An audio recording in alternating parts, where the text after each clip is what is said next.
Oke, baik. Assalamualaikum warahmatullahi wabarakatuh. Alhamdulillahirabbil alamin. Wa bihi nasta'in wa ala umurid dunya waddin.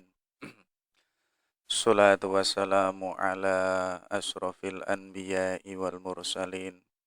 Sayyidina wa maulana Muhammad wa ala ali Sayyidina Muhammad. Asyhadu an la ilaha illallah wa asyhadu anna Muhammadar Rasulullah. Raditu billahi robba wa bil islami dina. Bi Muhammadin nabiyya wa rasula. Rabbi zidna ilma waryuhna fahma. Amin amin ya Allah ya rabbal alamin. Allahumma rizukna ya Rabbi fahma nabina wa khifdul mursalin wa ilhamal malaikatil muqarrabin. Oke, baik teman-temanku semuanya yang saya hormati. Kita lanjutkan lagi belajar kita. Hari ini kita masuk ke salah satu agama yang paling kuno. Bahkan ada yang mengatakan agama yang itu mendeklarasikan pertama bahwa hanya ada satu.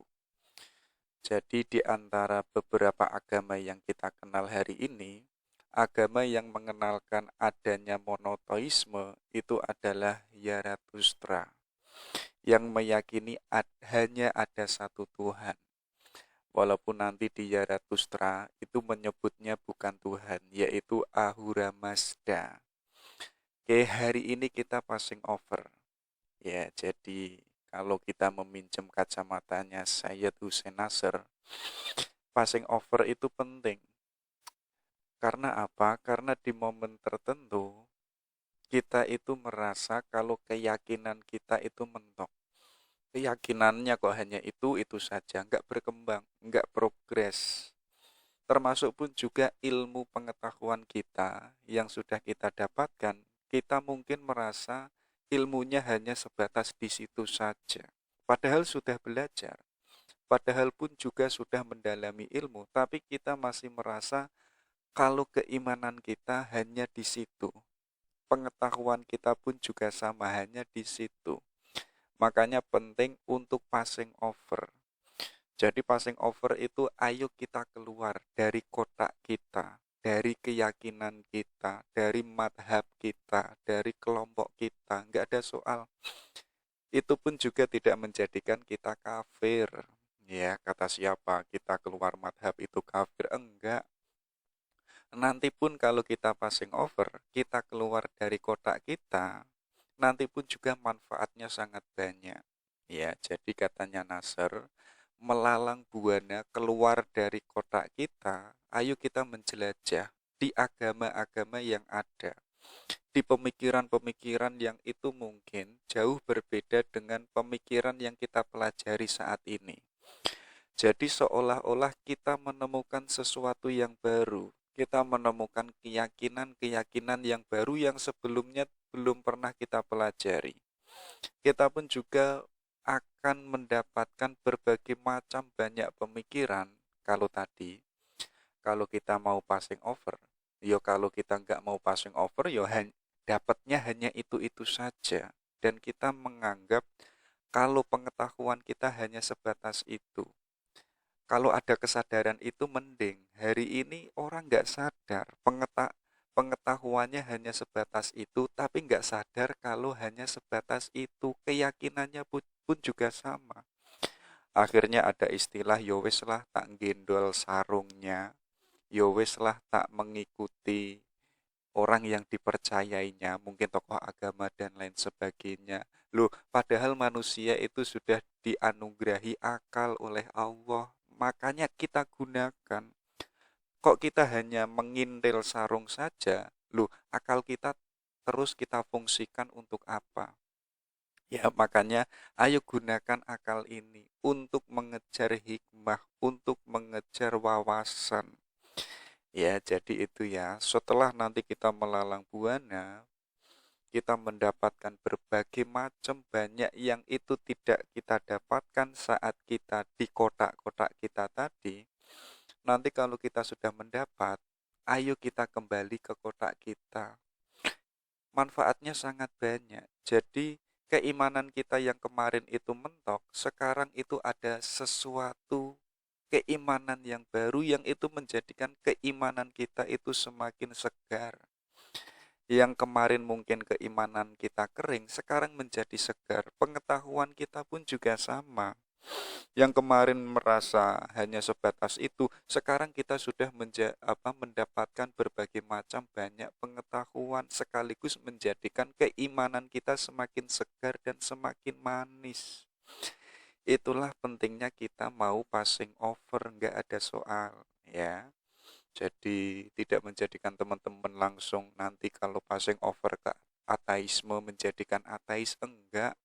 Kayak di channel ini ada liberalisme, ada pluralisme, pragmatisme, ateisme dan lain sebagainya.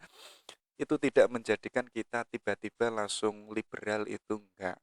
Tidak menjadikan tiba-tiba kita langsung ateis, itu enggak. Tujuannya hanya satu. Jadi sebelum kita mengatakan ini baik atau ini buruk, ayo kita pelajari dulu, ayo kita ambil hikmahnya.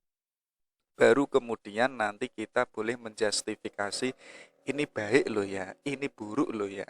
Banyak kan hari ini orang mengatakan ateisme itu semuanya jelek, liberalisme itu kotor, jelek, dan lain sebagainya. Coba teman-teman yang mengatakan demikian, coba ditanya, kamu sudah tahu belum apa itu liberalisme?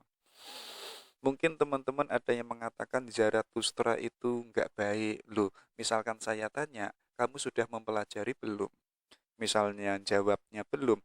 Belum mempelajari kok sudah menjustifikasi. Itu bukan sikap yang bijaksana. Makanya ayo kita pelajari dulu. Baru belakangan kita baru menjustifikasi ini lo baik, ini lo benar, ini lo tidak benar.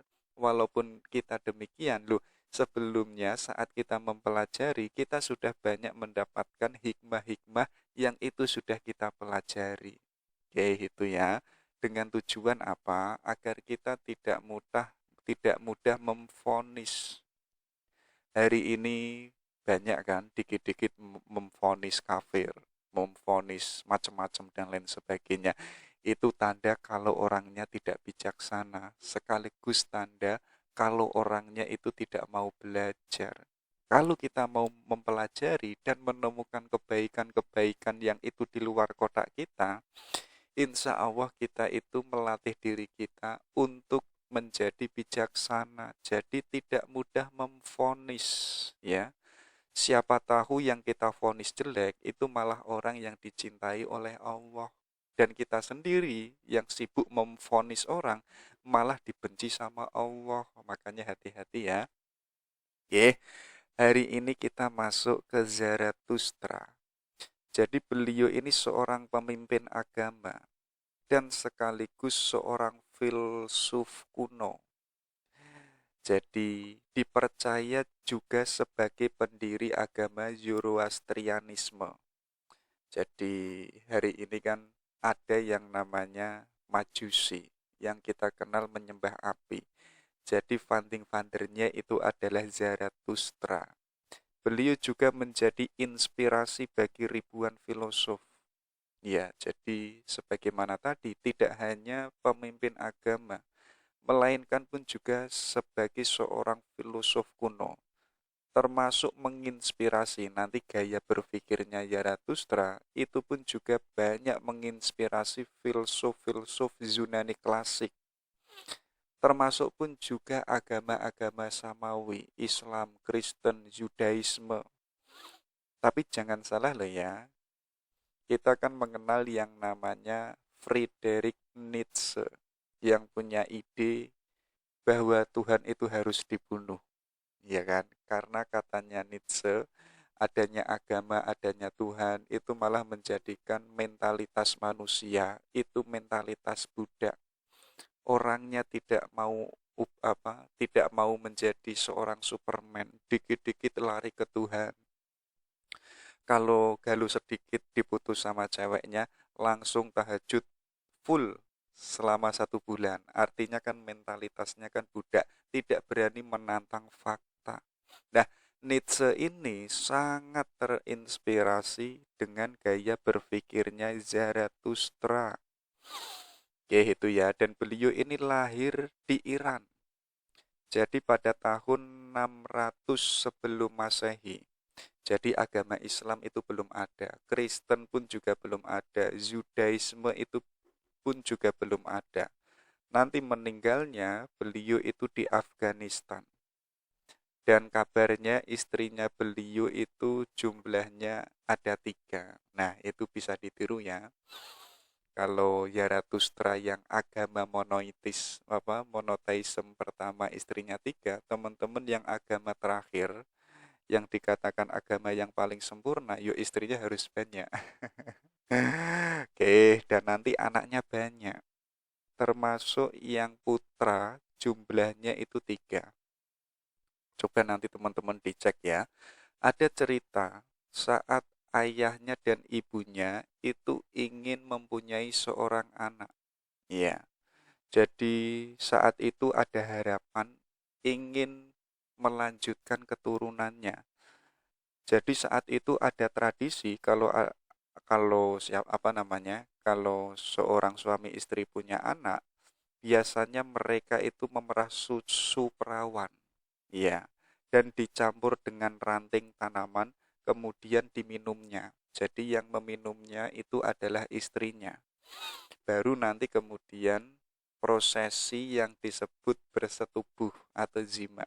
Nah, saat bersetubuh itu sedang asik-asiknya, kabarnya itu ayah dan ibunya Zarathustra itu digoda oleh setan yang itu 3 kali. Jadi selama 3 kali itu uji coba, melakukan ritual yang wow, itu gagal, tidak membuahkan hasil yang itu kandungan. Sampai nanti yang keempat, ritual suci itu baru mendapatkan hasil dan ibunya Zarathustra itu mengandung. Oke, itu ya. Nah, nanti beliau ini muda, ya, jadi ceritanya itu seperti para nabi-nabi. Ya, jadi Zarathustra pun waktu kecil, waktu muda, itu pun juga menjadi seorang pengembala kambing. Iya. Jadi karena orang Judaisme ini meyakini dia seorang nabi, banyak kan nabi yang itu masa muda itu dididik untuk mengembala kambing. Nanti ada cerita juga waktu Zarathustra itu lahir. Jadi ada mitos yang mengatakan saat Zarathustra itu lahir, Zarathustra itu nggak menangis, malahan itu ketawa kebahak-bahak. Ya, jadi hari ini kan kalau kita melihat bayi lahir, itu kan langsung menangis. Berbeda dengan Zarathustra. Ada mitos juga yang mengatakan saat Zarathustra itu lahir, itu semacam ada cahaya yang itu terang. Ya, jadi semacam anugerah atau semacam membawa keberkahan. Coba teman-teman itu dicek. Nah, baru nanti di umur 30 tahun, beliau itu semacam mendapatkan wahyu. Ya, jadi saat perjalanan ke festival musim semi, saat perjalanan itu, beliau semacam itu ekstase. Jadi ekstase itu kesadaran manusia, yang kesadarannya itu sudah hilang, yang ada itu kesadaran Tuhan, itulah disebut ekstase. Makanya teman-teman kalau itu menjelajah ke sufi, banyak para sufi yang ekstase, yang itu muncul kalimat-kalimat yang itu tidak rasionalis, tidak bisa dipahami oleh manusia pada umumnya. Nah, saat ekstase itu, Zarathustra itu semacam mendapatkan mukjizat. Dan kalau nggak salah, ada dialog antara Ahura Mazda dan Zarathustra itu. Jadi ketika Zarathustra itu bertanya, kebenaran yang paling hakiki itu di mana? Jadi jawabnya Ahura Mazda itu, kebenaran hakiki itu sumbernya ada di dalam diri kita. Maka lepaskanlah seluruh jasad kita ini. Jadi hari ini kan kita berbeda. Kita mencari kebenaran itu kan keluar diri, ya kan? Kalau kita banyak mendapatkan pengetahuan yang itu hasil dari luar diri kita, tapi kok di dalam diri kita masih rusak, masih sombong, masih dengki, percuma pengetahuan, kebenaran yang kita dapatkan dari luar. Kayak teman-teman itu loh, mencari kebenaran dari ustadznya, dari kiainya, dari dosennya. Itu semua kan kebenaran. Tapi di dalam diri kita kok masih ada penyakit-penyakit yang menempel pada kolbu kita, yaitu percuma. Makanya sekarang ayo kita mencari kebenaran yang sumbernya ada di dalam diri kita. Kalau jiwa kita nanti sudah bersih, jiwa kita sudah kita garap, dalam bahasa sufi itu tazkiyatun nafas, membersihkan jiwa. Nanti jiwa kita ini akan siap menerima pengetahuan yang hakiki, yang sumbernya itu dari Ahura Mazda. Jadi pengetahuannya itu sudah tidak kita kejar, melainkan pengetahuannya itu hadir masuk ke dalam jiwa kita, dan itu jauh lebih hakiki karena sumbernya itu dari Tuhan. Ya, jadi saat dialog itu, ketika Ahura Mazda mengatakan pengetahuan itu yang hakiki sumbernya ada di dalam dirimu, baru nanti di situ Zarathustra itu uzlah. Jadi semacam kolwat yang itu memakan 10 tahun. Iya, jadi untuk membersihkan dirinya mungkin kalau kita memakai bahasa Islam, jadi semacam melatih dirinya biar benar-benar mendapatkan pengetahuan yang hakiki. Sampai 10 tahun, tepat nanti pada umur 40 tahun, baru Zarathustra ini berdakwah mengajak masyarakat, ayo kita kembali ke Ahura Mazda. Yo kalau bahasa kita, ayo kita kembali ke Tuhan. Jadi di umur 40 tahun ini sama juga dengan Nabi Muhammad. Jadi saat di umur itu Nabi Muhammad pun juga berdakwah, ya. Jadi ada semacam kemiripan. Itu ya. Nanti beliau ini umurnya sampai 77 tahun dan meninggal di Iran. Kabarnya beliau itu dibunuh oleh seorang prajurit. Jadi prajurit ini namanya Turbaratus. Gitu ya. Itu sedikit autobiografinya Zarathustra, dan kitab sucinya namanya itu An-Avesta. Jadi kabarnya di kitab itu Nabi Muhammad pun juga pernah disinggung, Nabi Isa alaihissalam pun juga pernah disinggung. Itu ya. Itu Zarathustra. Coba kita gali, ada apa saja ide-ide yang itu dibawa oleh Zarathustra. Pertama, ini yang paling pokok yang diyakini oleh orang Zoroastrianisme. Jadi ada yang dipercayai, yaitu sesosok pencipta yang tertinggi yang itu tidak diciptakan. Jadi ada sesuatu yang paling tinggi, dan sesuatu yang paling tinggi itu enggak ada yang menciptakan, sifatnya itu universal. Jadi kalau kita meminjam Islam di surat Al-Ikhlas, Allah kan juga disebutkan, Allah itu tidak beranak dan sekaligus tidak diperanakkan. Sebagaimana Ahura Mazda, pencipta tertinggi, enggak ada yang menandingi.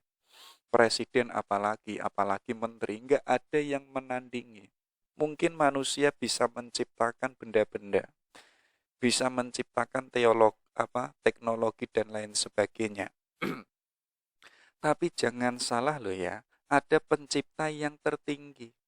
Dan itu enggak ada di atas pencipta selain Ahura Mazda, itu enggak ada.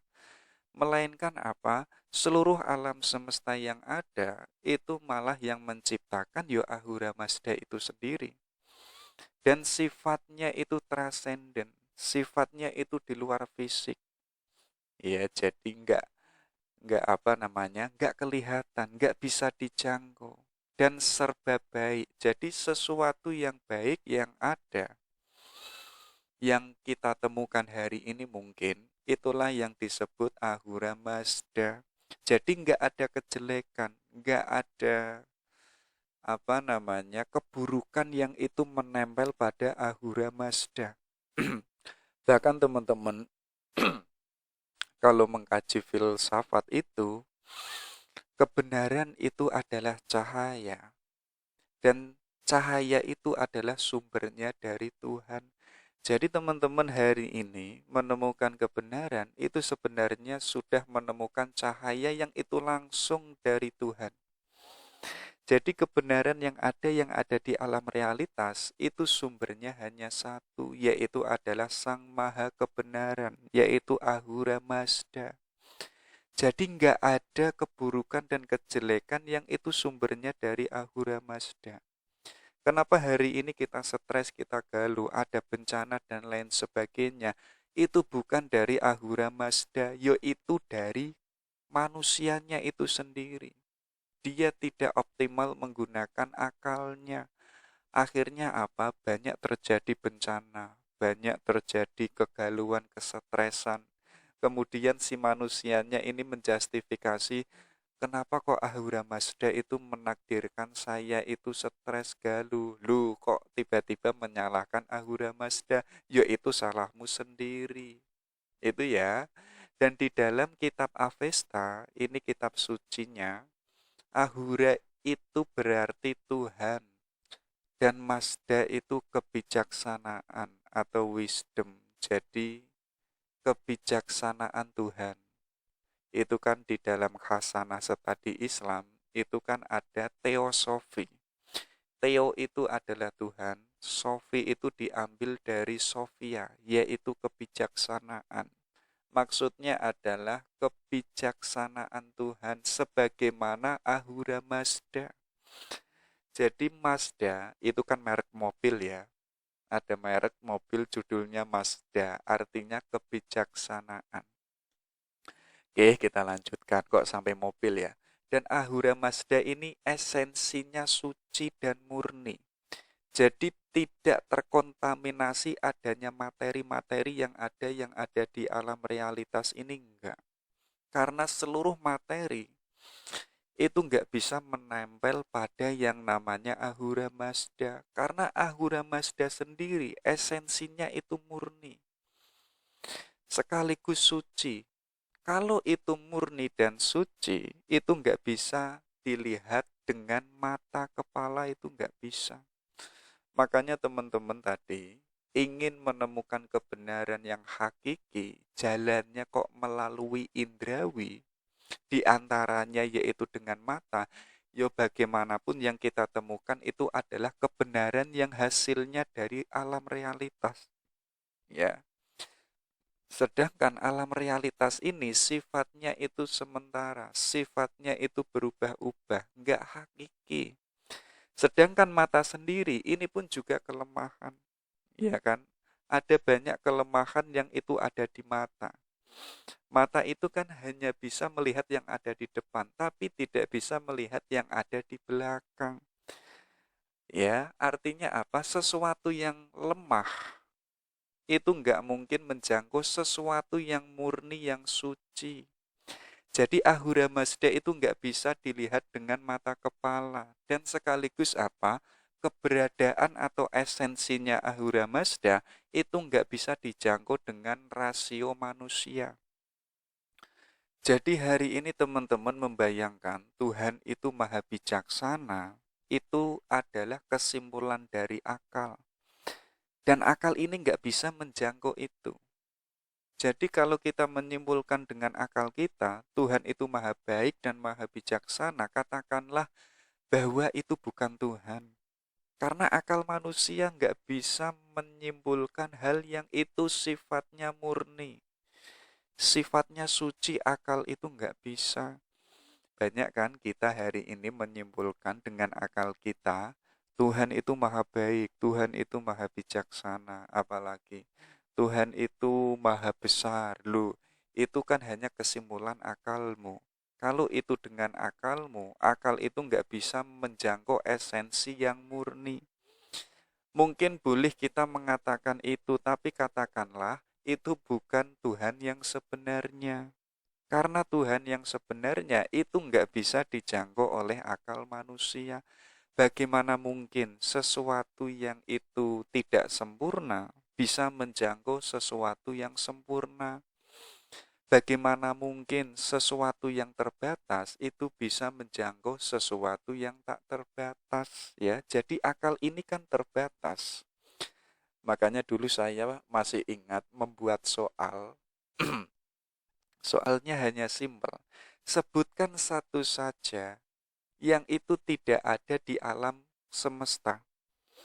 Jadi ketika mereka kok menjawab ada apa misalkan mereka kok menjawab itu, walaupun jawabannya itu tidak ada di alam realitas atau alam semesta, loh itu pun juga ada.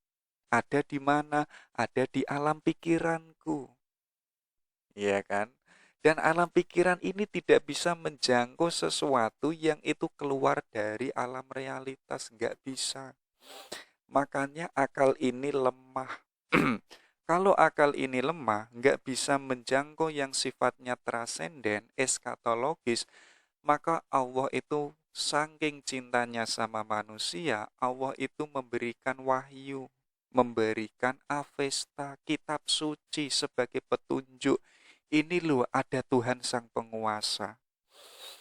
Ini loh ada surga dan ada neraka. Karena apa? Sebelumnya akal manusia itu nggak bisa menjangkau yang sifatnya eskatologis. Apalagi menjangkau esensi Tuhan, itu nggak bisa. Makanya orang Zoroastrianisme ini mengatakan, aku tidak faham hakikatmu, wahai Ahura Mazda. Namun apapun juga hanyalah engkau semata. Jadi orang-orang Zoroaster ini mengatakan, aku ini nggak bisa memahami Tuhanku yang bagaimana seperti apa itu nggak bisa. Dan aku sendiri nggak paham.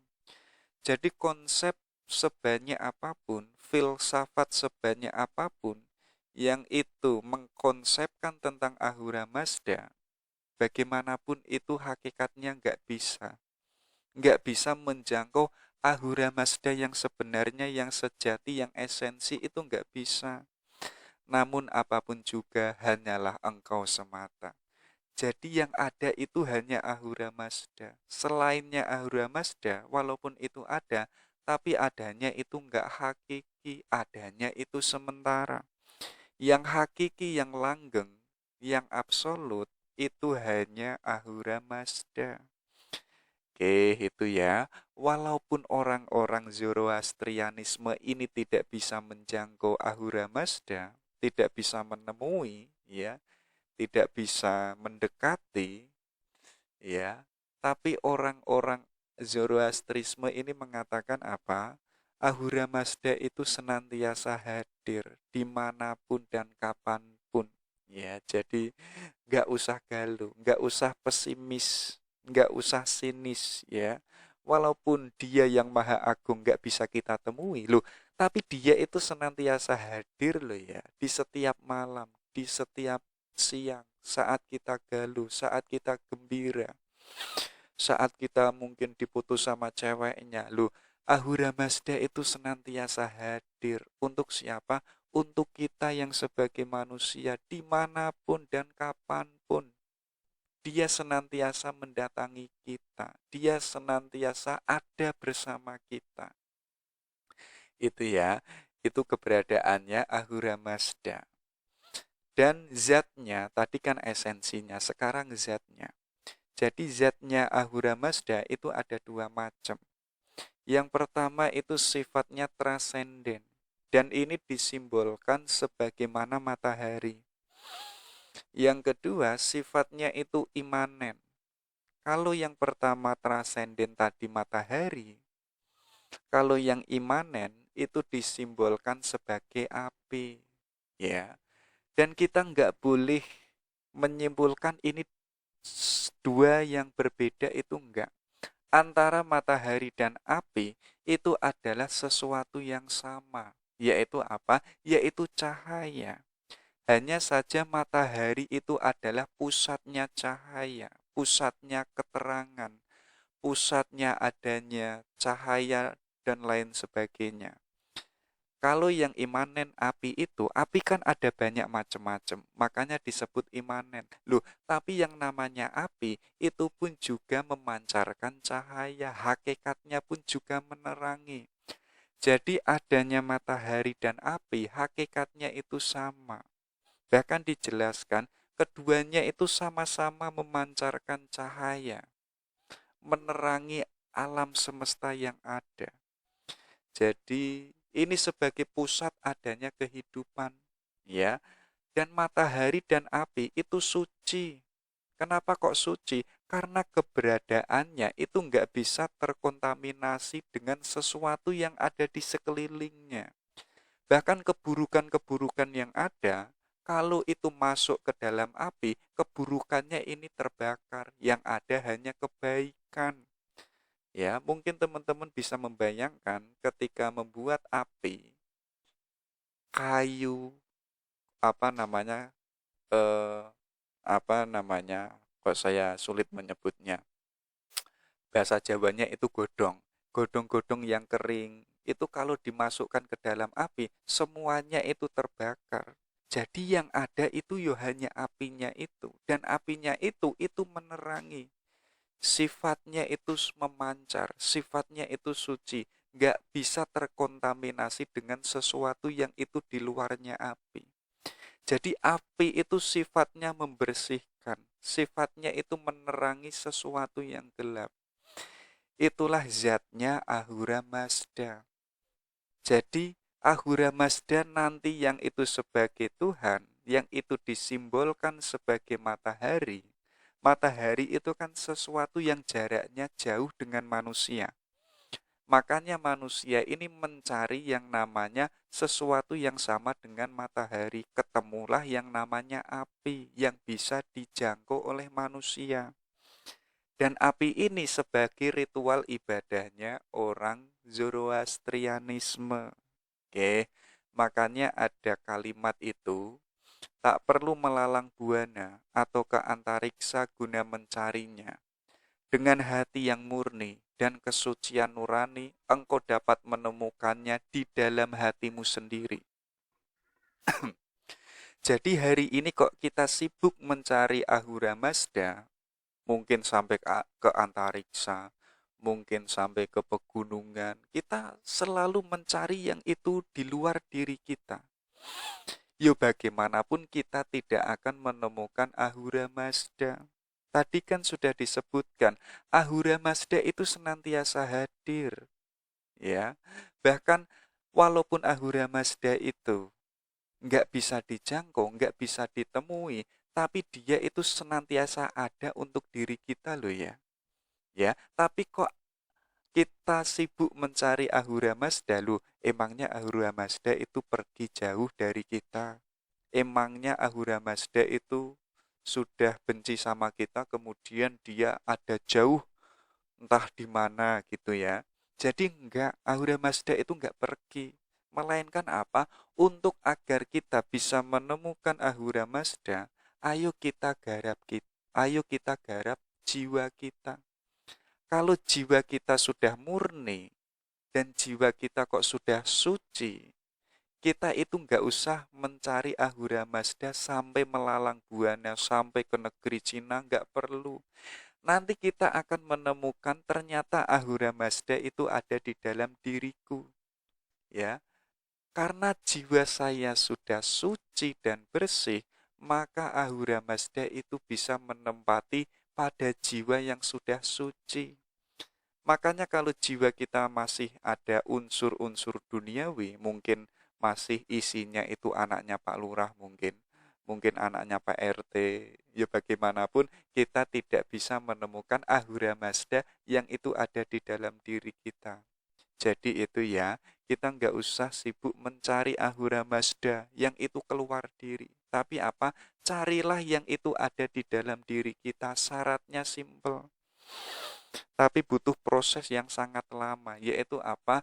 Mensucikan dan memurnikan hati kita sampai benar-benar suci dan bersih. Disitulah Ahura Mazda bisa kita ketemukan. Ada juga, pegunungan dan samudra tidak dapat memisahkanmu dengan Ahura Mazda, tetapi pikiran yang jahat dapat memisahkanmu darinya. Jadi, teman-teman pengen deket sama Tuhan atau pengen jauh sama Tuhan, itu simple, itu gampang. Ya, kalau pengen deket sama Tuhan, ayo kita isi pikiran kita dengan pikiran-pikiran yang baik. Disitulah kita akan deket sama Ahura Mazda. Tapi kok pikiran kita kok jahat, ide-ide kita kok jahat, yo disitulah tanda kalau kita itu jauh dari Ahura Mazda atau kita jauh sama Tuhan. Jadi yang memisahkan kita itu bukan pegunungan, bukan samudra. Karena tadi disebutkan Tuhan itu enggak jauh dari kita. Yang menjadikan kita jauh sama Tuhan itu apa sih? Yaitu adalah hati yang kotor. Kolbu yang itu tidak murni dan suci. Sekaligus apa? Sekaligus pikiran-pikiran kita yang jahat. Mungkin perilaku teman-teman itu enggak jahat. Perilakunya itu sudah baik. Tapi kalau pikirannya masih jahat, yo bagaimanapun Ahura Mazda itu enggak mau bersama kita. Padahal Ahura Mazda itu pengen senantiasa hadir untuk kita loh ya. Tapi kitanya sendiri itu pikirannya masih jahat, pikirannya masih kotor. Makanya apa? Ayo kita isi otak kita dengan ide-ide yang baik, dengan pikiran-pikiran yang baik. Makanya ada istilah, jangan mau diisi oleh seseorang yang itu mengisinya dengan pikiran-pikiran yang kotor. Ya, teman-teman hari ini kan gak reflektif. Semua pemikiran kiainya mungkin, ustadznya, semuanya kan diterima. Loh, coba dicek. Mungkin bisa saja ada pikiran-pikiran yang jahat yang itu masuk ke dalam otak kita. Mungkin ada ide-ide yang jahat yang itu masuk ke dalam otak kita. Makanya hidup kita itu harus reflektif, yaitu apa? Kita senantiasa mengecek kemanusiaan kita, entah itu kolbu kita maupun akal kita, ya. Biar apa? Biar nanti pikiran kita itu adalah pikiran yang bening, pikiran yang baik. Disitulah kita bisa bertemu dengan yang namanya Ahura Mazda. Makanya apa? Biar kita itu tidak jauh dengan yang namanya Tuhan, ayo kita siapkan. Ada 3 hal yang itu harus kita jalani biar kita nanti bisa senantiasa dekat dengan Ahura Mazda. Jadi ada 3 jalan yang disebut asa, ya. Jadi yang pertama itu humat. Inilah yang disebut pikiran yang baik. Yang kedua ada huklit. Ini adalah perkataan yang baik. Yang terakhir ada hufars. Maksudnya apa? Perbuatan yang baik. Makanya yang pertama apa? Ayo kita isi otak kita dengan pikiran-pikiran yang baik.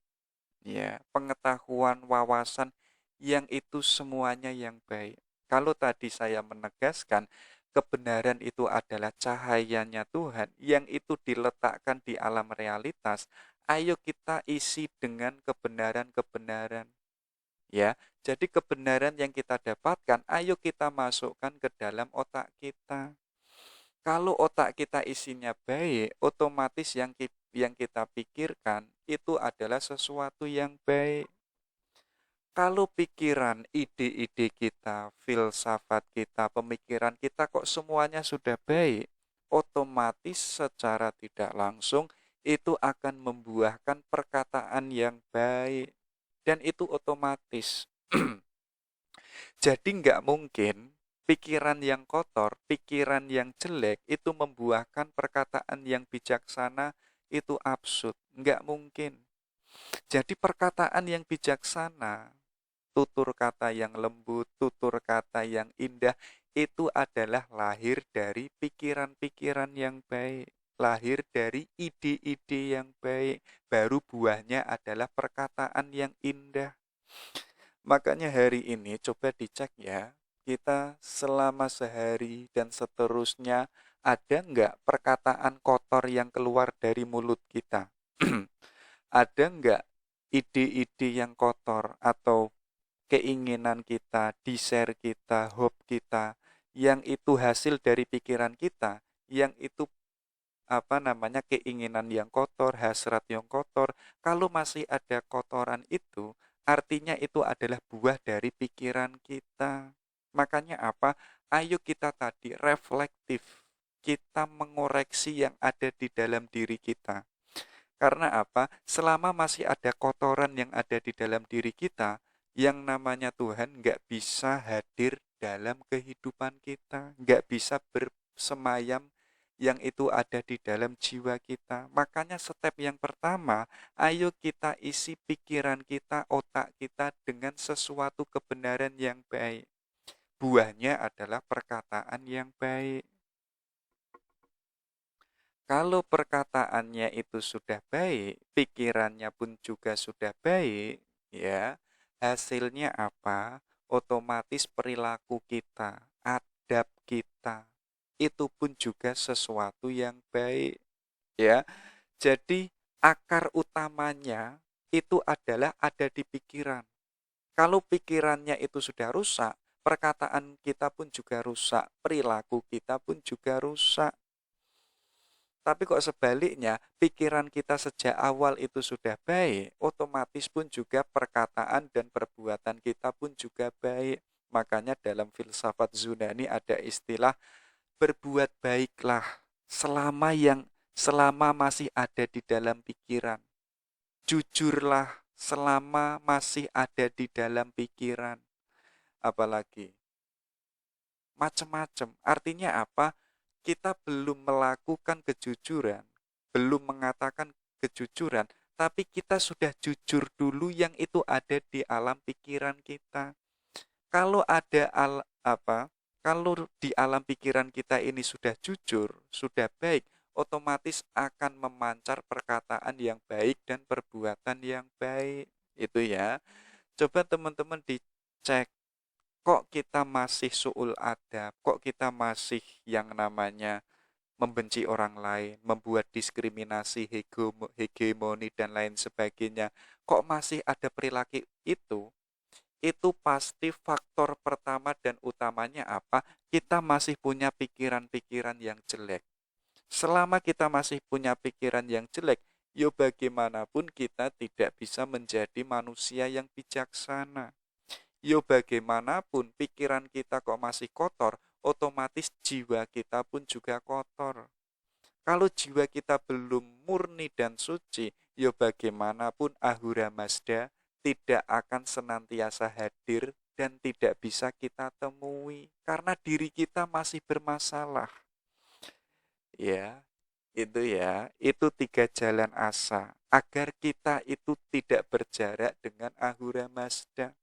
Untuk agar kita senantiasa dekat, atau dalam istilah agama Islam itu ilaihi roji'un, yang kita kejar itu adalah Allah, hidup kita itu adalah rotasinya menuju dan mendekat ke Allah, makanya apa? Kita harus punya pikiran, perkataan, dan perbuatan yang baik. Itulah yang disebut ilaihi roji'un. Oke, kita lanjutkan ya. Baru kita masuk ke konsep hidup. Jadi katanya orang Zoroastrianisme, manusia itu punya kebebasan loh ya. Kita itu yang sebagai manusia, kita itu punya pilihan. Ya, kita punya free, kita punya kehendak bebas. Teman-teman silahkan ingin menjadi orang baik atau ingin menjadi orang jahat, kita punya kebebasan. Ya, jadi kalau kita itu jahat, jangan salahkan Ahura Mazda. Itu adalah pilihanmu. Kalau teman-teman itu memilih punya free will, kehendak bebas, ingin menjadi orang pintar, ingin menjadi orang bijaksana, syukurilah karena itu adalah pilihan yang paling tepat. Ya, makanya kalau kita salah, kalau kita kok misalkan gagal dan lain sebagainya, kemudian kita mengkambing hitamkan Tuhan, Itu bukan sikap yang bijaksana. Loh, karena kita sejak awal itu sudah diberikan kebebasan oleh Tuhan, silahkan memilih. Pengen istri yang cantik itu kebebasanmu. Pengen punya anaknya Pak Lurah itu pun juga kebebasanmu. Pengen S1, S2, S3 itu pun juga kebebasanmu. Jadi kita punya kehendak bebas, apa yang kita inginkan itu adalah kebebasan kita untuk memilih. Kalau kita punya free edge ya, punya kehendak bebas, terserah kita mau jadi apa, kita pun juga harus yang namanya mau bertanggung jawab. Ya, jadi kebebasan yang itu pilihan kita, artinya kita itu nggak semena-mena, aku tak jadi orang jahat lah. Loh, jangan salah loh ya. Orang jahat itu pun juga kita nanti punya tanggung jawab. Ya, nanti teman-teman ingin menjadi orang orang bijaksana. Loh, jangan salah, nanti pun juga ada tanggung jawabnya. Jadi kalau kita bebas, hati-hati, kita pun juga punya tanggung jawab. Itu ya. Jadi kalau manusia itu punya free will, kenapa kok demikian? Karena manusia itu tidak dipaksa oleh Ahura Mazda. Silahkan kamu tentukan hidupmu mau jadi apa dan seperti apa. Ingin menjadi filosof, yo belajarlah. Itu kebebasanmu pengen menjadi filosof. Pengen menjadi seorang dokter, yo belajarlah. Itu kalau itu pilihanmu, yo kejarlah impianmu yang itu pengen menjadi dokter. Karena apa? Karena kamu itu adalah manusia yang bebas. Makanya di salah satu aliran Islam, teologi itu, kalau nggak salah Qadariyah, itu kan punya pandangan free will juga, yaitu kehendak bebas. Makanya banyak aliran lain yang mengatakan Qadariyah ini adalah majusinya Islam. Kenapa disebut majusi? Yo karena punya prinsip yang sama. Kalau manusia itu hakikatnya bebas memilih. Ya, jadi kalau kita bebas memilih, itu akan menjadikan kita itu tidak mengambing hitamkan Tuhan. Kita dikit-dikit tidak mudah, ini takdirnya Tuhan. Enggak. Teman-teman misalnya gagal, kemudian mengatakan ini adalah sudah takdirnya. Loh, kamu sejak awal itu sudah diberikan kebebasan memilih kok malah menyalahkan Tuhan. Kalau kamu gagal, kamu harus reflektif, pertanyakan sejauh mana ikhtiarmu, sejauh mana usahamu. Kalau kok kamu pengen sukses, kemudian leyeh-leyeh, boring, ya, menghabiskan waktunya hanya demi HP, demi YouTube, nanti yang dikejar itu adalah S3 atau S2 lah, ketinggian kalau S3. Kemudian kok ujian gagal, kemudian mengatakan ini adalah takdirnya Tuhan. Loh, nggak bisa demikian, ya. Karena apa? Kamu itu bebas, tapi ikhtiarmu untuk menuju kesuksesan, keberhasilan itu nggak optimal, makanya salahkan dirimu sendiri. Itu yang pertama. Catatannya bahwa kita itu manusia yang free will, punya kebebasan berkehendak. Kita bebas memilih apapun yang itu sesuai dengan keinginan atau pilihan kita. Itu yang pertama. Yang kedua apa? Di agama Zoroastrianisme itu menolak adanya pertapaan. Jadi orang uzlah, mungkin yang meninggalkan kekayaan, meninggalkan dunia, meninggalkan istri apalagi, hidup sendiri di masjid misalkan, hidup sendirian di gua atau di tengah hutan, hanya untuk mendekatkan diri kepada Tuhan, itu bukan sikap yang bijaksana.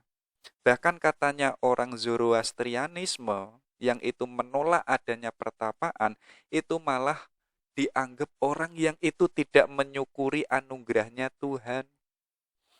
Katanya apa? Tidak ada ruang untuk penyangkalan diri dan bertapa.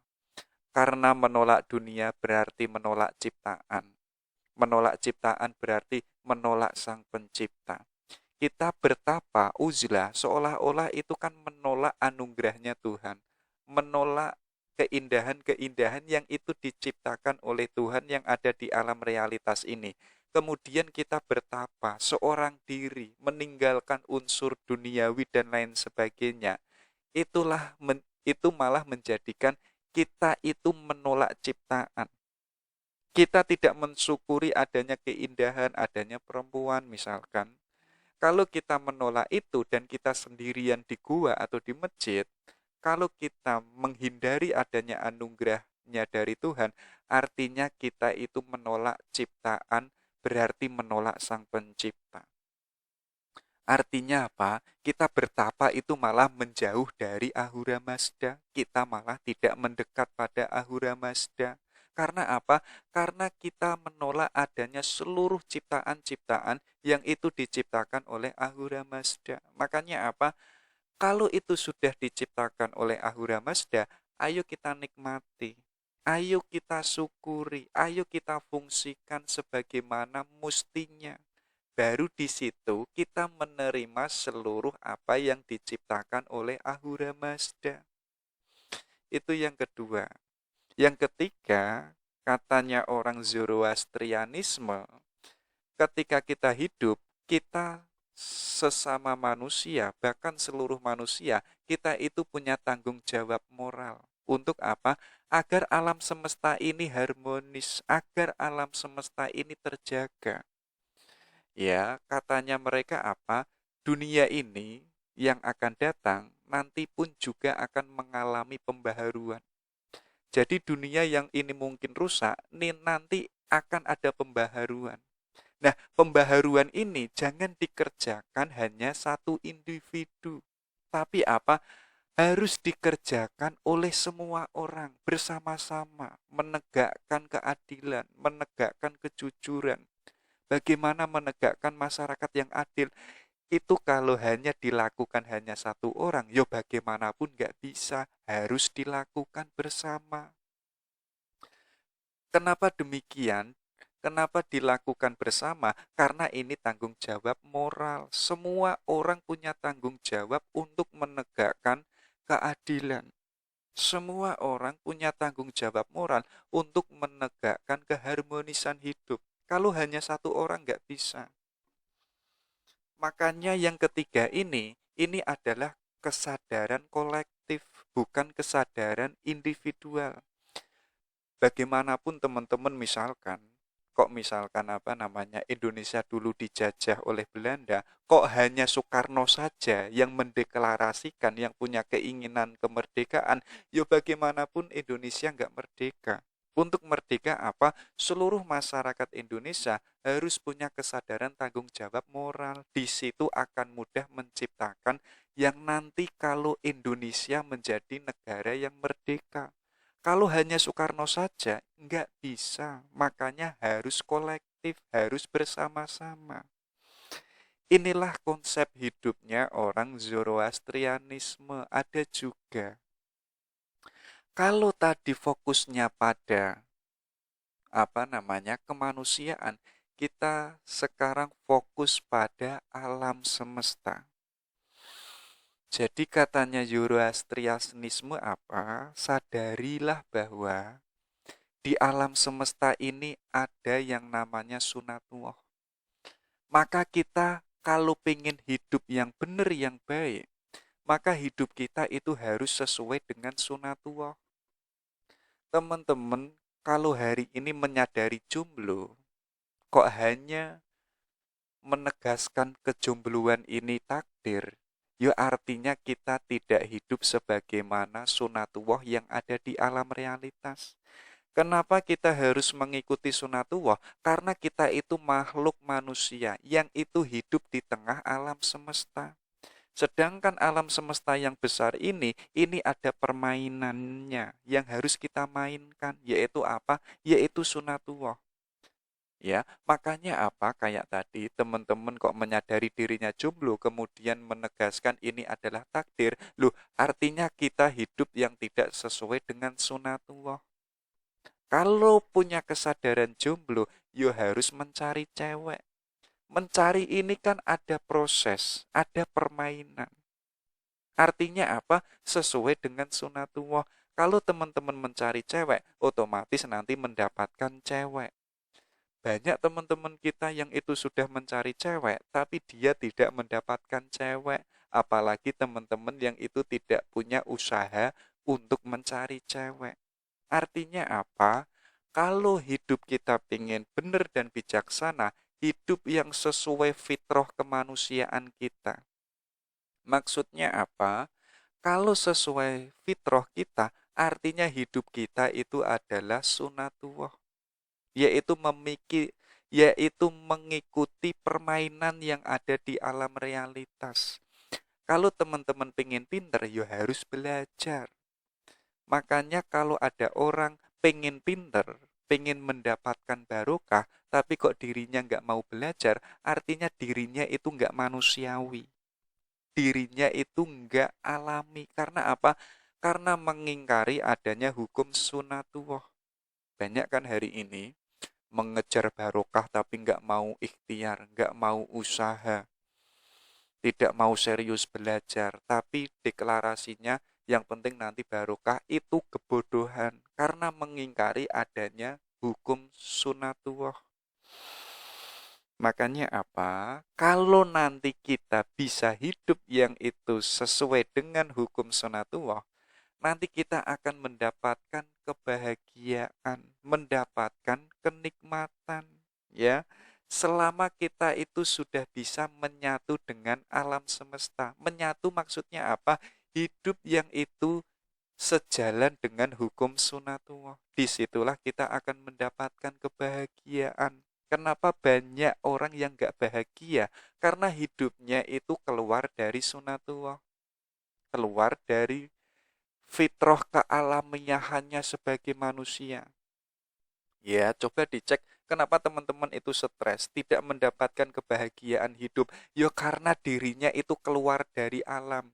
Sedangkan kita yang sebagai manusia, ini makhluk yang kecil yang hidup di tengah alam semesta. Makanya ikutilah permainan sunatullah, kausalitas. Baru di situ, kalau kita sukses, baru kita mendapatkan kebahagiaan hidup, kenikmatan hidup.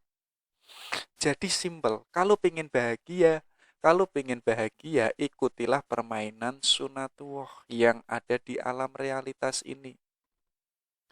Makanya apa? Semua isi alam semesta itu semuanya berbaur dengan Ahura Mazda. Maka jangan sekali-kali engkau cemari bumi, air, udara, dan lain sebagainya. Jadi alam semesta ini kan berjalan, yang jalannya itu harmonis, tidak bertentangan. Malam itu akan hadir sesuai dengan waktunya, siang akan hadir sesuai dengan waktunya masing-masing.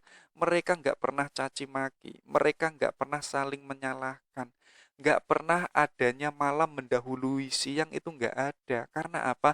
Karena mereka semua itu sudah berbaur dengan Ahura Mazda, sudah mengikuti perintahnya Ahura Mazda, yaitu apa? Sesuai dengan sunatullah.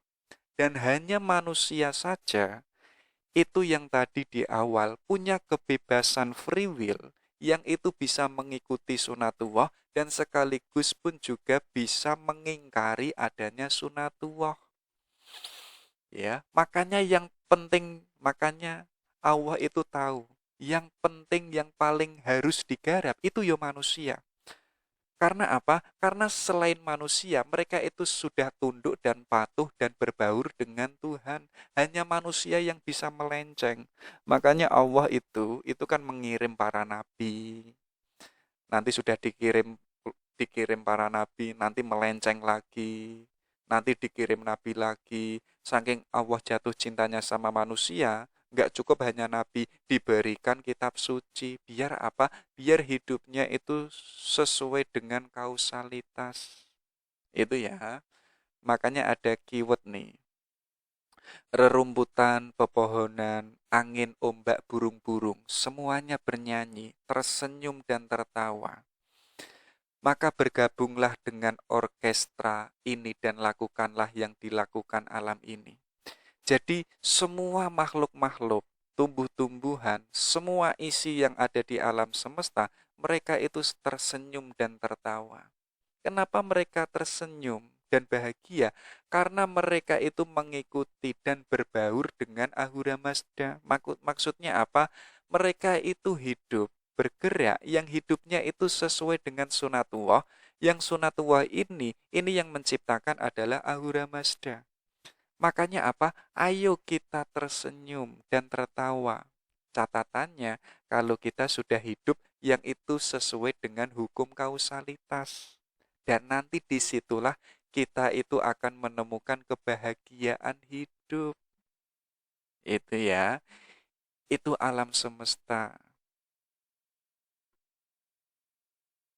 Ada juga di Zoroastrianisme, ada dua hal yang ada di alam semesta ini, yaitu antara kebaikan dan kejahatan. Ini dua kekuatan yang saling tarik-menarik. Mana yang paling kuat?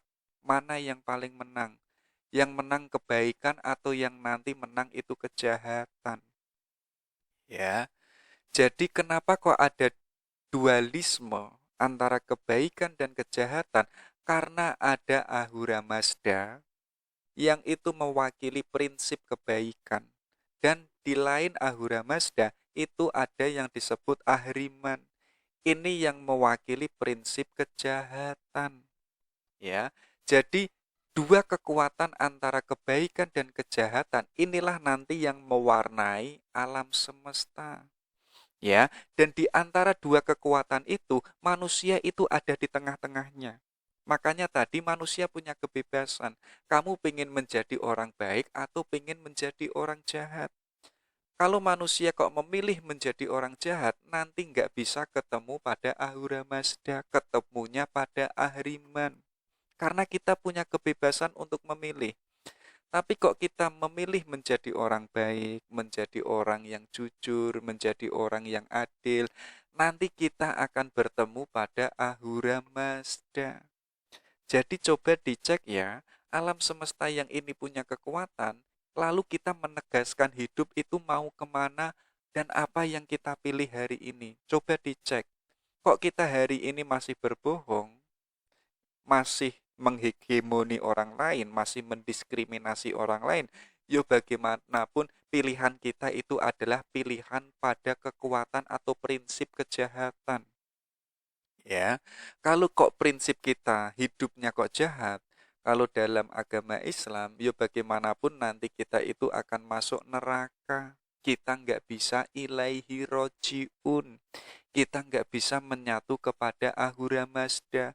Karena apa? Selama pikiran kita kok jahat, perilaku kita kok jahat, yang kita harapkan kok kejahatan, ya bagaimanapun Ahura Mazda itu akan jauh pada diri kita. Dia nggak akan mau mendatangi kita dan dia nggak mau masuk ke dalam jiwa kita karena jiwa kita penuh dengan kejahatan. Makanya apa?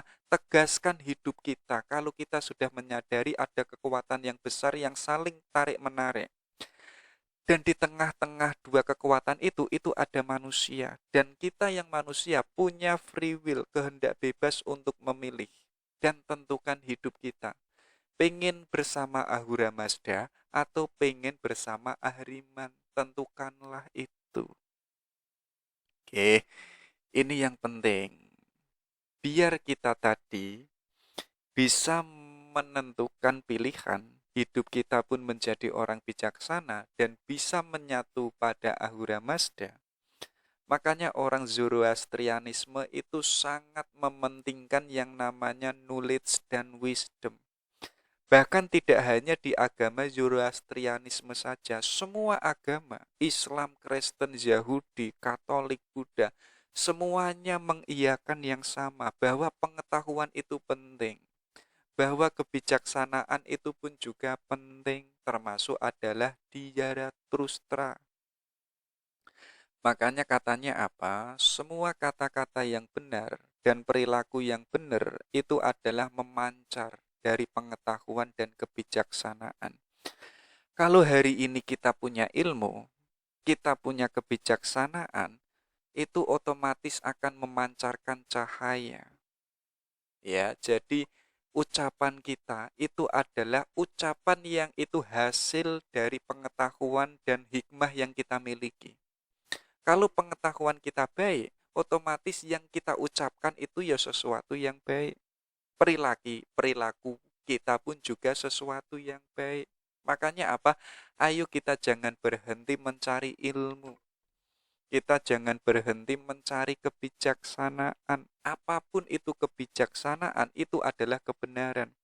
Kalau itu kebenaran, itu adalah cahaya dari Tuhan yang diletakkan, yang ada di alam realitas. Tugas kita apa sih? Yaitu menjumputi, yaitu menggali, mengumpulkan. Semakin banyak kita mendapatkan kebijaksanaan, karena kebijaksanaan itu adalah kebenaran, dan kebenaran itu adalah cahaya miliknya Allah, dan kita banyak mendapatkan kebijaksanaan, maka diri kita yang sebagai manusia itu akan memancar kebijaksanaannya Allah, yang itu melalui kata-kata dan melalui perilaku kita.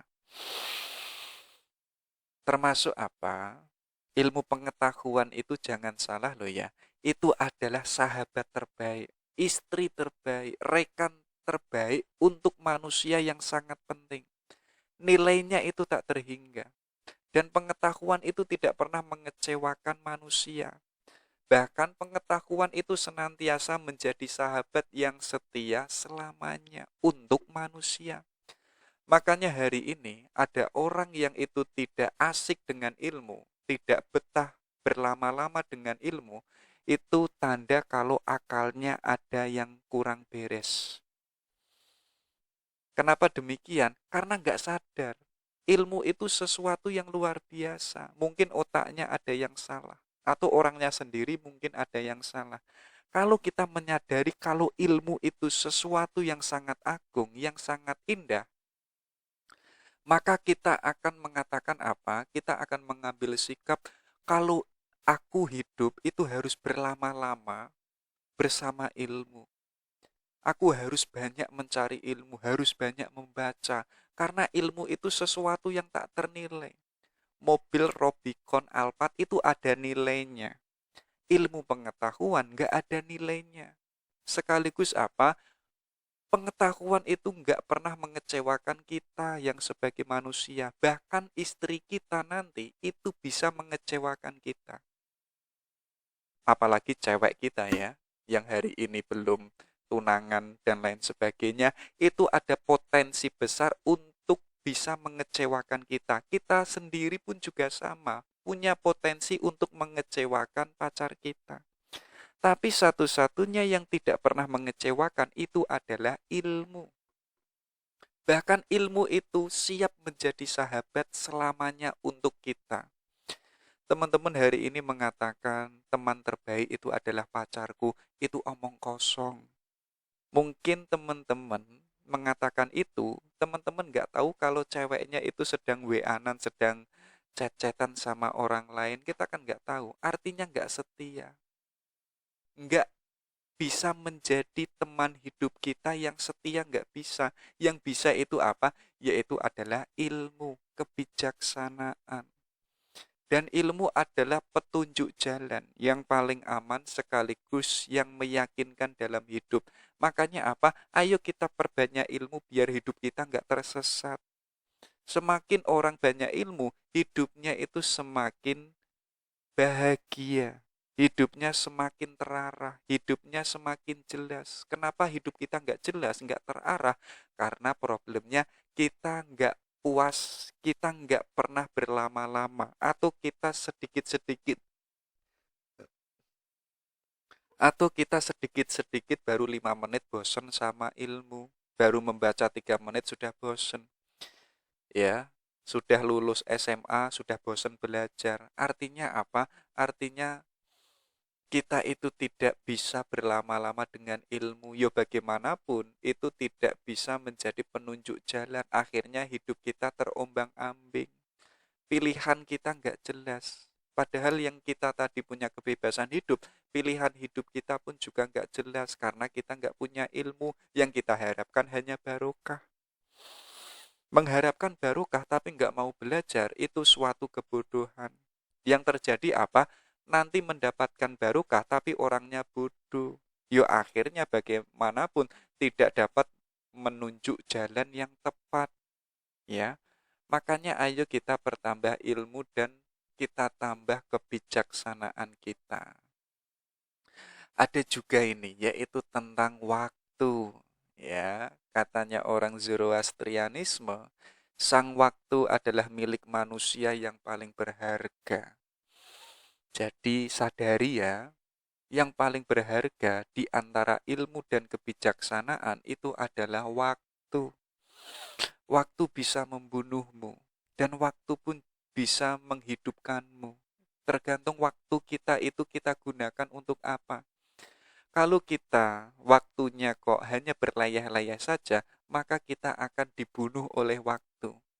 Tapi kok kita gunakan waktu kita untuk belajar, untuk berlama-lama dengan buku di perpustakaan, bekerja keras, maka waktu akan menghidupkan kita menjadi waktu yang penuh dengan kebahagiaan. Sang waktu adalah kehidupan itu sendiri. Waktu tak dapat dipinjam maupun dibeli. Waktu yang engkau sia-siakan adalah kehidupan yang engkau mubazirkan, yang engkau sia-siakan. Jadi hidup ini yang kita jalani itu tidak bisa keluar dari waktu. Karena waktu itu adalah kehidupan itu sendiri. Dan itu nggak bisa diberikan kepada anak kita, atau cewek kita, atau sahabat kita, nggak bisa. Misalnya kita sedang pengen kembali ke hidup masa lalu, itu pun juga nggak bisa. Kita ingin memberikan waktu kita kepada orang lain, kemudian hidup kita layah-layah, perjuangan kita diupayakan oleh orang lain, itu pun juga nggak bisa. Nggak bisa ditukar tambahkan, itu hanya waktu, karena waktu itu hanya milik kita yang paling berharga. Maka jangan macem-macem sama waktu. Kalau kita menyadari itu, ayo kita gunakan sebaik mungkin, seoptimal mungkin, biar waktu yang itu menjadi kehidupan, itu tidak kita sia-siakan. Makanya lanjutnya apa? Waktu yang engkau gunakan sebaik-baiknya adalah kehidupanmu yang terbaik. Coba dicek ya. Kita itu hidup. Yang hidup itu nggak bisa keluar dari yang namanya waktu. Kalau kok kita sudah menggunakan sebaik-baiknya, kita akan mendapatkan kehidupan yang paling terbaik. Karena kita sudah menggunakan waktu sebaik mungkin. Makanya apa? Seseorang yang tidak belajar apapun dari masa lalunya, maka akan dihukum oleh masa-masa yang akan datang. Kenapa kita dihukum oleh masa? Karena kita tidak menggunakan waktu. Kenapa kita hari ini stres, nggak bahagia, tidak menikmati hidup? Karena kemarin, masa-masa kemarin, kita tidak pernah menggunakan waktu kita seoptimal mungkin. Hari ini kita dihukum oleh waktu, oleh masa. Makanya apa? Kalau kita menanam, nanti kita akan memanen apa yang kita tanam. Loh, dulu kita nggak pernah memanen, sekarang kita tidak pernah, dulu kita tidak pernah menanam. Bagaimanapun sekarang kita nggak pernah memanen, hidup kita stres, hidup kita nggak bahagia. Kita telah dihukum oleh waktu itu sendiri. Karena kemarin, masa-masa dulu, kita tidak pernah menggunakan waktu seoptimal mungkin. Makanya apa? Di agama Zoroastrianisme, ayo kita gunakan waktu kita seoptimal mungkin. Bahkan di agama Islam pun juga sama. Ada surat yaitu yang awalnya wal asri, demi waktu, demi masa, pergunakanlah itu. Sama ya, kayak agamanya Zarathustra, gitu ya. Ini terakhir, saya tutup di sini saja. Jadi kita kenal agama Majusi, agama Zoroastrianisme, itu ada yang namanya menyembah api. Jadi kita jangan ke situ dulu. Jadi ada yang namanya metafor api. Ini sebenarnya adalah simbolisasi cahaya. Ya. Jadi kalau ada orang menyembah api, itu bukan menyembah itu bukan menyembah api. Tapi apa? Tapi ada simbol cahaya, ada simbol yang itu sumber cahaya. Makanya apa? Kalau itu metafor api, dalam agama Zoroaster, mereka itu meyakini Api itu sebagai simbol kemurnian, mensucikan dan tidak bisa terkontaminasi serta memiliki karakter ke atas. Jadi api itu kan sifatnya murni, ya kan? Sifatnya itu bisa mensucikan, membakar kotoran-kotoran yang ada di sekelilingnya. Makanya apa? Saat kita menghadap api, ayo kita bakar kejelekan dosa-dosa yang sudah kita lakukan. Yang membakar siapa? Yang memurnikan siapa? Yaitu adalah api. Dan api ini simbol cahaya, Sang Maha Cahaya, yaitu adalah Ahura Mazda. Artinya kalau kita menghadap api, jiwa kita yang membersihkan, yang membakar itu adalah Ahura Mazda. Dan api ini tidak terkontaminasi, berbeda dengan air. Misalkan teman-teman mengambil gelas yang itu diisi dengan air putih, kemudian dimasukkan kotoran, air yang mulanya bening dan bersih sekarang menjadi kotor. Tapi tidak dengan api. Api itu malah mensucikan dirinya sekaligus mensucikan yang ada di sekelilingnya, termasuk adalah manusia.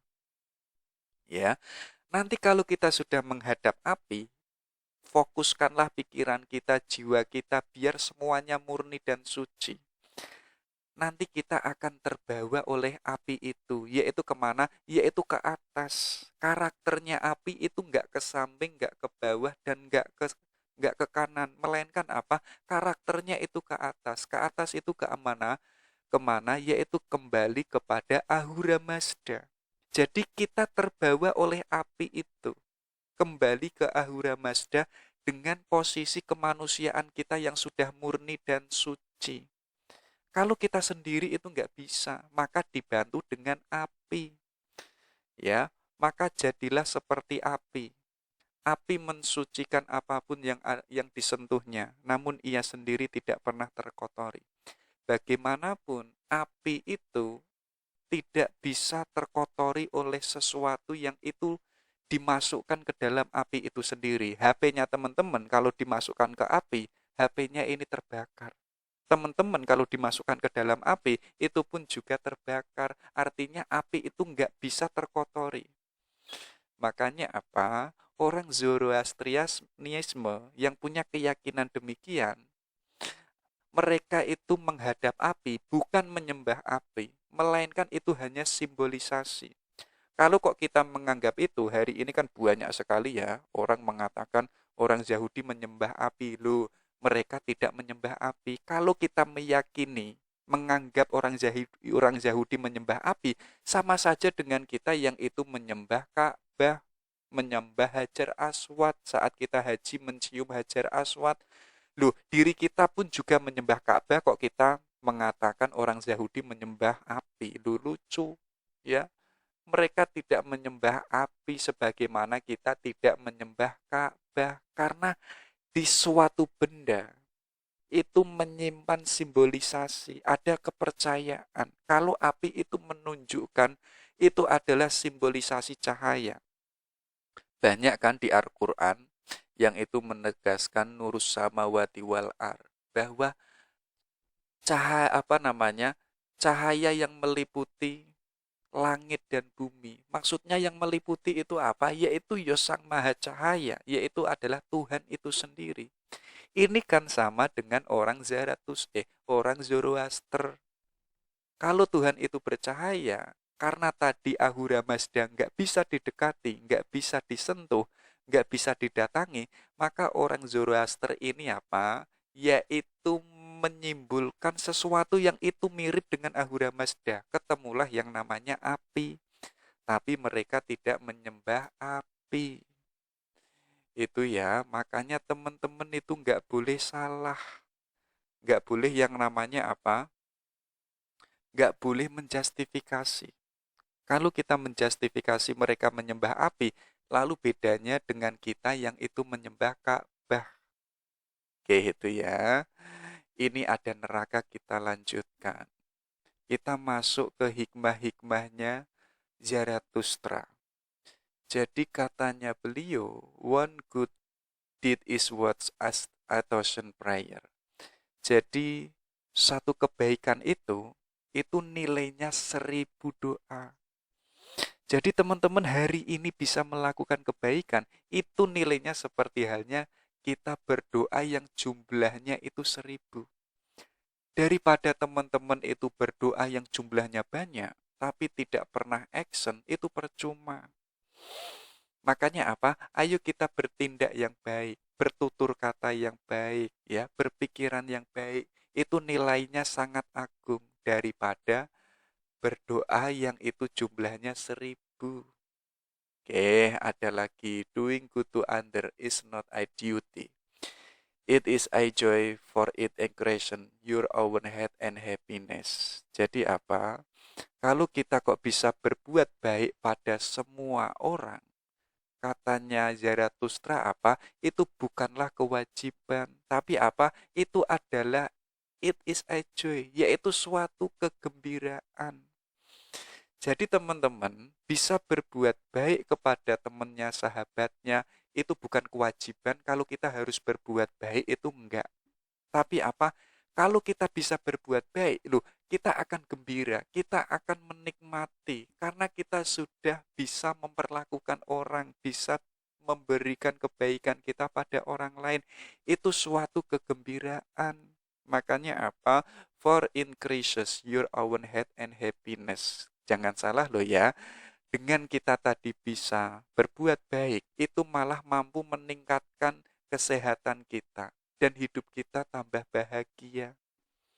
Jadi teman-teman itu bisa berbuat baik. Mungkin yang guru bisa mengajar, yang dosen bisa mengajar, yang kaya bisa memberi. Itu malah bisa menjadikan diri kita tambah sehat, hidup kita tambah bahagia.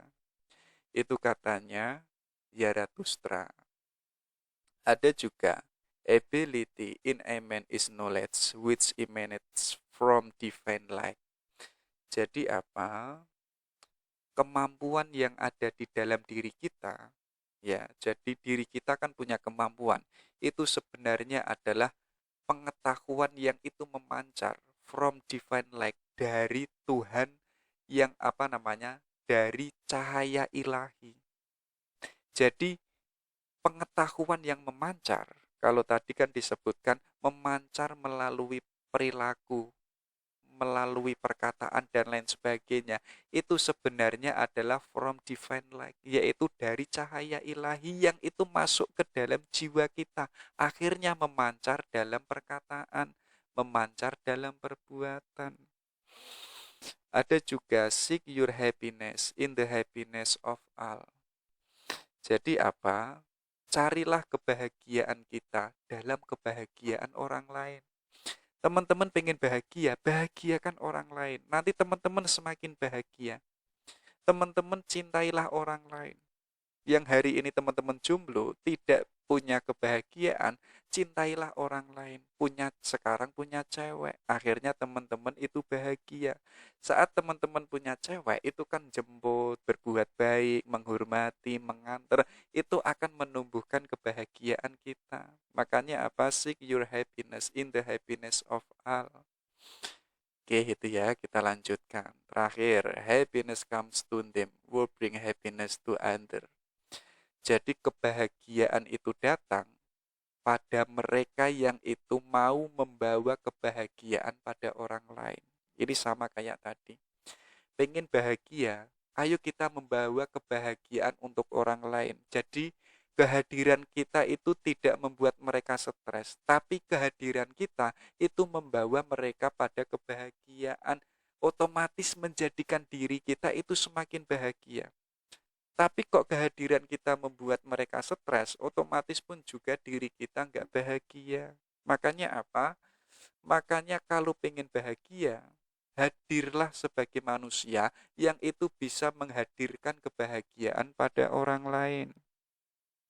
Terakhir, as long as I have power I am able, I shall teach all to seek for truths and right. Jadi apa?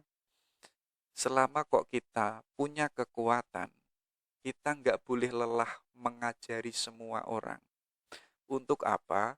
Mencari kebenaran dan kebenaran. Jadi selama kita masih punya kekuatan, masih punya nyawa, ayo kita jangan berhenti mengajari orang. Jangan berhenti mengajak orang, yaitu apa? Yaitu untuk mencari kebenaran dan kebaikan. Insya Allah hidup kita selamat. Insya Allah kita menjadi manusia yang tambah bahagia, yang tambah bahagia. Itu ya. Itu sedikit dari Zarathustra, agama Zoroastrianisme. Oke, sekian. Assalamualaikum warahmatullahi wabarakatuh.